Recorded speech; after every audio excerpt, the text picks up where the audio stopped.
Revelations are still coming out of the affidavit in the University of Idaho stabbings. Now we are learning through evidence that the accused killer returned to the scene of the crime. Fox 13's Matthew Smith joins us now with those fresh new details. Matt? So this affidavit, only unredacted document that we've gotten so far from the judge in this case. The only thing that's public, really. Its 18 pages are full of unsettling new details, and among the most jarring, the fact that police believe Bryan Kohberger, the suspect, returned to the house hours after the murders took place. Now, investigators pieced that information together by tracking Kohberger's cell phone data. They were able to map his movements over several months by pinging which towers his cell phone was connecting with.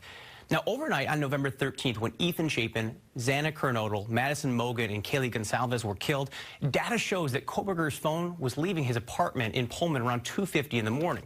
But almost immediately, the phone cuts off from cell phone service. Investigators think that was a deliberate move by him to not be caught. But security cameras pick up a white Hyundai Elantra, just like his, driving up to the victim's home around 4 a.m.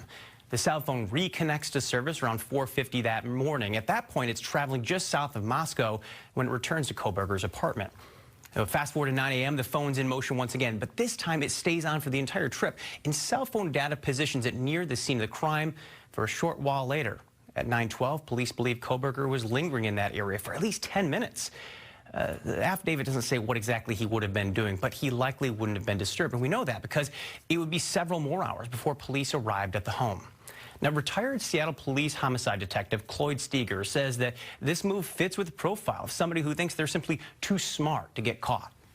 He is a narcissist, and he is, I don't know enough to know about him if he's a sociopath or a psychopath. But, yeah, the boy ain't right. Now, one of the other things that stands out, Kohberger just went about his life. In fact, we know he was at an Albertsons grocery store near Clarkston, Washington, around 12:45 in the afternoon that day. Security cameras don't pick up any obvious injuries or peculiar behavior. He just continued about his business, shopping, paying for items, and taking off. It's also worth noting that Kohberger says he believes he will be exonerated in the end of all this. He's due back in court January 12th. Hannah?